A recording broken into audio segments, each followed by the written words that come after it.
నీ హోదా స్థాయి పెరిగిందని కళ్ళు నెత్తికెక్కిన మరుక్షణం నీ పతనమయ్యే రోజులు ఎంతో దూరంలో ఉండవనేది గుర్తుపెట్టుకో. ఉన్నత లక్ష్యాన్ని ఛేదించే క్రమంలో కొన్నిసార్లు తాత్కాలిక ఆనందాలను త్యాగం చేయవలసింది. వెలుగుతున్న దీపమే ఇతర దీపాలను వెలిగించగలదు.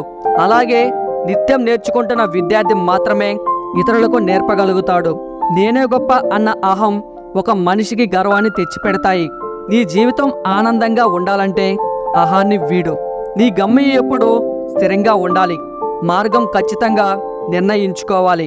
అప్పుడే నువ్వు అనుకున్నది చేయగలుగుతావు. నీకు సాధించాలనే ఆలోచన నీ మనసులో ఉన్నంతకాలం ఎన్ని కష్టాలు వచ్చినా నీ విజయాన్ని ఆపలేవు.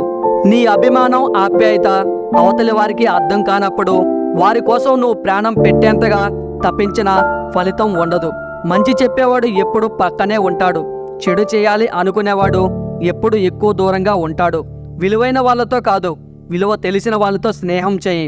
అప్పుడు ఏది ఎప్పటికీ కోల్పోవాల్సిన అవసరం ఉండదు. మోసం చేయడం కంటే ఓటమిని పొందడమే గౌరవం అనే విషయం. ఈ వీడియో మీకు నచ్చితే please like and share in this video. అలాగే మీకు ఇందులో ఏ పాయింట్ నచ్చిందో తప్పకుండా కామెంట్ చేయండి. ఇలాంటి వీడియోస్ కోసం ఈ ఛానల్కి సబ్స్క్రైబ్ అవ్వండి. Thank you.